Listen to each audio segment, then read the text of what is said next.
Today we're making menaquiche, which is basically just cheese bread, but who doesn't love cheese bread? So let's get right into the recipe. We're going to begin by mixing together our sponge, and we're going to cover it and let it rest for 10 minutes. After 10 minutes, we're going to add in the rest of our ingredients, and then we're going to slowly start mixing it with our hands. I really wanted to show you guys that you don't need a mixer to make dough, so in this video, I just hand kneaded the dough completely. You basically want to knead your dough for about 10 minutes or until it's nice and smooth like this, and then we're going to separate our dough into as many pieces as you want. Honestly, the bigger you make them, the less you have. The smaller you make them, the more you'll have. In that last clip, I just mixed together a little butter mixture and I topped it on top of my rolled out dough. Added cheese, some red pepper flakes, oregano because I love that on top of my cheese bread. Baked it at 425 for about 8 minutes and you're done. Today we're baking up some matcha donuts with a matcha glaze. And I also topped them with some chopped pistachios and berries. To begin, you need 1 1/4 cups of warm milk, 2 1/4 teaspoons of active dry yeast, a tablespoon of sugar, mix and set aside for 10 minutes. Here I'm adding 4 1/2 cups of AP flour, as well as 2 eggs, 1 stick of melted butter, a 1/4 cup of sugar, and after 10 minutes add in your yeast mixture, a tablespoon of matcha, and knead your dough for 10 minutes. After 10 minutes, add it to an oiled bowl, cover and let it rest for an hour and a half. Once your dough has rested, add it to an oiled surface. I cut mine in half just so it's easier to work with. Roll out your dough and cut out your donut shapes and add them to a prepared baking sheet. You want to let your donuts rest for an additional 30 minutes. Then we're going to fry our donuts on low to medium heat until they're nice and golden on each side. Dip them into your matcha glaze. I'll have the ingredients in the comments for you guys. Garnish however you'd like, and you're done. Today we're making everything bagel cheese bombs as well as garlic bread cheese bombs. They came out so delicious and beautiful, so this is how you make them. You want to begin by adding all of the ingredients that I have displayed on the screen for you guys. You want to whisk everything together until well incorporated. Cover with a clean towel and let it rest for 10 minutes. After 10 minutes, you want to add in 3 more cups of all-purpose flour, a 1/3 cup of olive oil, and a teaspoon of salt. Knead your dough for 10 minutes, then add it to a floured surface. We're going to make our dough balls fairly small, and you can make about 30 with this recipe.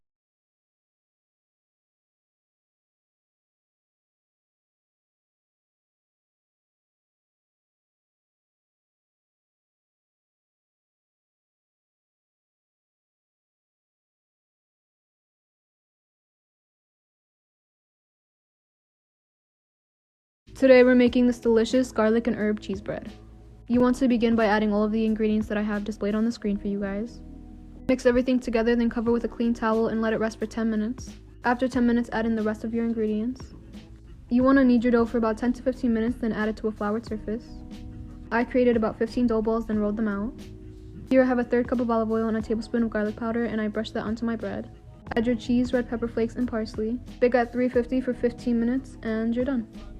Today we're making mozzarella stuffed garlic parmesan dinner rolls. They tasted insane and definitely my favorite thing I've made this week, so I'm going to show you guys how I made them. Start with 2 cups of all-purpose flour, 2 cups of warm water, 2 tablespoons yeast, and 4 tablespoons of sugar, 3 tablespoons dry milk. You want to mix, cover, and let it sit for 10 minutes. After 10 minutes, you want to add in 3 more cups of all-purpose flour, 1/3 cup olive oil, and 2 teaspoons of salt. You want to knead your dough for 10 minutes, then add it to a floured surface. Here I'm separating my dough into about 14 dough balls. We're going to stuff each dough ball with some mozzarella. We're going to cover them with a towel and let them rest for 5 minutes. After 5 minutes, add them to a prepared baking sheet. Brush on some egg wash and add fresh Parmesan flakes. Bake at 350 for about 30 to 50 minutes. Here I'm brushing on about 1 stick of melted butter, some parsley, about a tablespoon of garlic powder, and a 1/2 teaspoon of salt. Once you brush that on top of your rolls, you're ready to enjoy. Today I'm going to show you guys how to make homemade bread bowls, and the recipe for the soup will be in my next video for anybody wondering. You want to start off with a 1.5 cups of warm water, add 3 teaspoons of yeast and 2 tablespoons of sugar and set to the side. In your mixer bowl attachment, you want to add 4 cups of all-purpose flour, 2 tablespoons vegetable oil, and after giving your yeast mixture 10 minutes to rest, go ahead and add it in. And lastly, 1 teaspoon of salt. You want to knead your dough for about 5 to 10 minutes. You can also knead your dough by hand. I have a YouTube video that I'll be posting tonight that includes how to knead your dough by hand, so keep an eye out for that. But after letting your dough rest for about 1 hour, you want to separate your dough into 6 equal dough balls. Go ahead and grab a prepared baking sheet and add your dough. Here I'm lightly scoring the tops of each one. Cover your dough again and you want to let it rise for another 40 minutes. After your 40 minutes, lightly brush on some egg wash. Bake at 400 degrees for about 15 minutes and you're done. The written recipe will be on my Instagram later today. Today we're making kras, also known as cheese pies, and they're so satisfying to make. You want to begin with 2 tablespoons of active dry yeast, 4 tablespoons of sugar, 3 tablespoons of dry milk, and 2 cups of all-purpose flour. Lastly, add 2 cups of warm water, mix, and cover for 10 minutes. After 10 minutes, add in 3 more cups of all-purpose flour, a 1/2 cup of olive oil, and a 1.5 teaspoons of salt. You want to knead your dough for 10 minutes, then add it to an oiled surface, and you should be able to create about 10 to 14 dough balls. For our filling, I have about 4 cups of mozzarella cheese, 2 cups of feta cheese, as much freshly chopped parsley as your heart desires, a tablespoon of black seeds, 1 small onion grated, as well as 1 egg. Mix together, then you want to roll out your dough. Add your filling, and then you want to slightly stretch out the corners of your dough and bring it to the center, basically creating a triangle. Pinch your seams together very well because you don't want your cheese to explode out. Push on some egg wash and bake at 400 degrees for about 10 minutes, and you're done. Today we're making cheese katayef, and this recipe was meant to be up about a week or so ago, but a lot of stuff has been happening, so I'm finally getting around to posting it.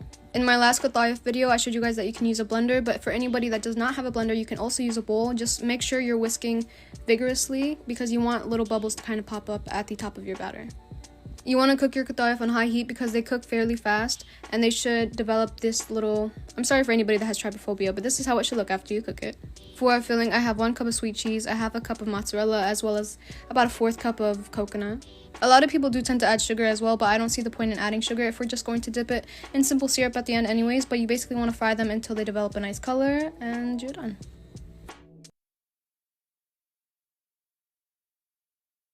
Today we're making onion cinnamon sugar pretzel bites, but 10 times better. We're going to start with 1 1/4 cups of warm water. Add 1 tablespoon of yeast and 1/4 cup packed brown sugar. Mix, and you're going to let it sit for 10 minutes. Add 3 to 3.5 cups of flour to a bowl. Add in your yeast mixture, and then we're going to knead our dough for 10 minutes. You want to add your smooth dough to an oiled bowl. Cover, and we're going to let it rest for 20 minutes. After 20 minutes, go ahead and flour your surface and add your dough. Pat it down gently and then cut it into strips. Then cut those strips into your bites. Cover, and we're going to let it rest for another 5 minutes. You want to bring some water and 1/4 cup of baking soda to a boil. Boil your dough for 30 seconds on each side. And we're going to bake them at 400 for 8 minutes. For our little frosting dip, I added 4 ounces of cream cheese, 2 tablespoons room temp butter, a 1/2 cup of powdered sugar, and a teaspoon of vanilla, and mix. You want to brush your pretzel bites with butter, coat them in cinnamon sugar, and you're done. Today we're making cinnamon sugar donut holes, and they shouldn't take you longer than 15 minutes. They're easy, they're delicious, and let's just get right into it. You want to begin with adding 2 cups of AP flour to a bowl, 1 tablespoon of baking powder, a 1/2 tablespoon of baking soda, 1 teaspoon of salt, as well as a 1/2 teaspoon of cinnamon and a 1/4 teaspoon of nutmeg. Set it to the side. Now in a clean bowl, you want to add 1 cup of buttermilk, 1 egg, a 1/4 cup of sugar, a teaspoon and a half of vanilla extract, 4 tablespoons of melted butter, and then you're going to slowly add in your dry ingredients. I added my batter into a piping bag, and then I of course piped my batter into some oil that I had heated on low heat. You don't want to fry it on high heat because you don't want them to burn on the outside and not cook all the way through, so make sure you're frying them on low heat. Let them drain on a paper towel, then coat them in cinnamon sugar, and you're done.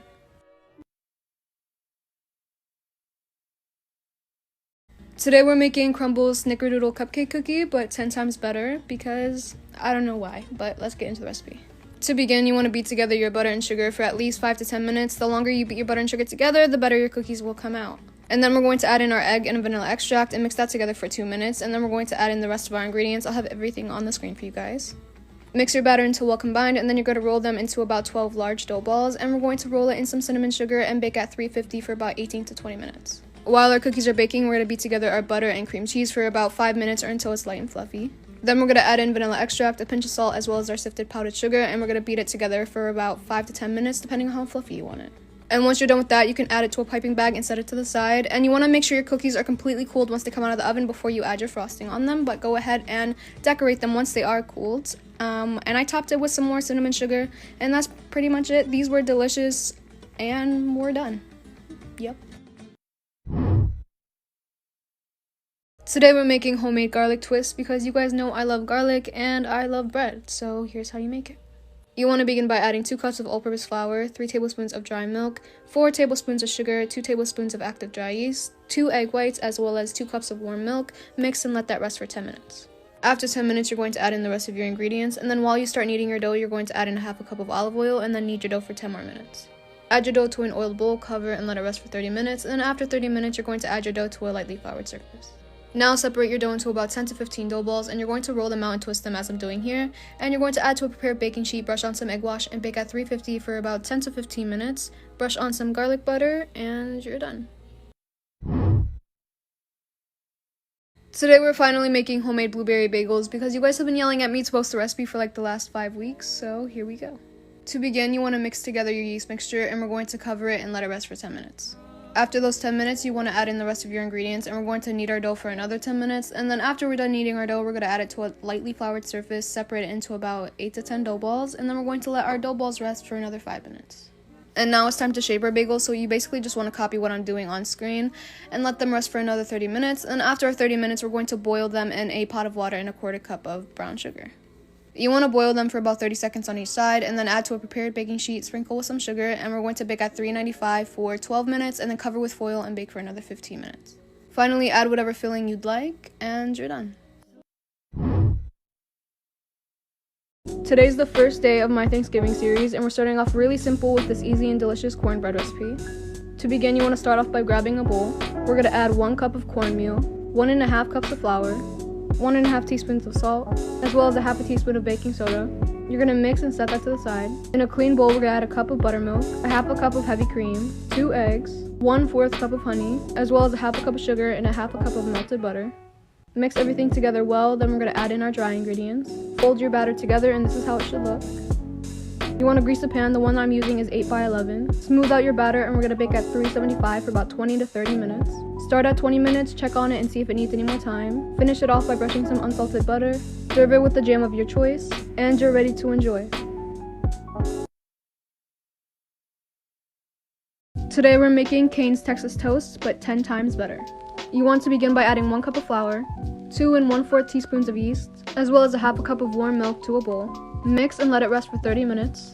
After 30 minutes, you want to add in 6 eggs, 3½ cups of flour, a ½ cup of sugar, as well as 2½ teaspoons of salt. Now, while kneading your dough, you want to add in 16 tablespoons of room temperature butter. Knead your dough for 20 minutes, add to an oil bowl, and let it rest for 1 hour. After 1 hour, add half of your dough to a floured surface. It's meant to be very sticky, so don't worry about that. Cut into 6 pieces. Flatten down one of your sections and fold your bread over itself. Flatten down one more time and then roll very tightly. Here I'm showing you how to make a brioche loaf. For the Texas toast, I recommend using a wider pan like I'm showing in the next clip. You don't want your dough to touch the sides. It's gonna allow our bread to bake in the right shape. I just lost a clip of me adding it in. You want to brush on egg wash, add sesame seeds, and bake at 375 for 30 minutes. And we're done. Today we're making mozzarella stuffed crispy potato patties. They're packed full of flavor and also the perfect appetizer, so this is how I made them. You want to begin with about 6 russet potatoes. Peel, wash, and chop them up, and we want to boil them until they're fork tender. Once your potatoes are ready, it's time to season.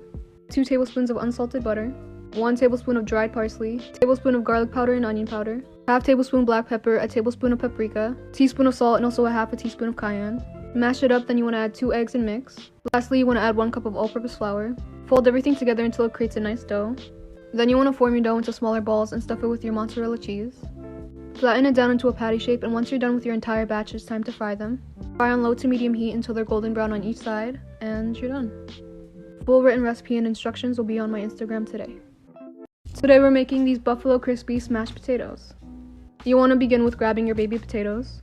Add them to a pot of water, and you also want to add a hefty pinch of salt and boil them until fork tender. For your sauce, you need a ½ cup of buffalo sauce, a 1/4 cup of olive oil, 3 tablespoons of melted butter, and 2 tablespoons of vinegar, as well as all of the seasonings that I have displayed on the screen for you guys. Toss your potatoes and add them to a prepared baking sheet. Smash them down slightly with your cup and then dip them into your leftover sauce for more flavor. Bake at 400 for 30 minutes, flip, and bake for another 30 minutes, and you're done. Today we're making Reese's Peanut Butter Cup edible cookie dough. To begin, you need a 1/4 cup of sugar, a ½ cup of packed brown sugar, and 1 stick of room temperature butter unsalted, and you want to mix your butter and sugar together for at least 5 minutes.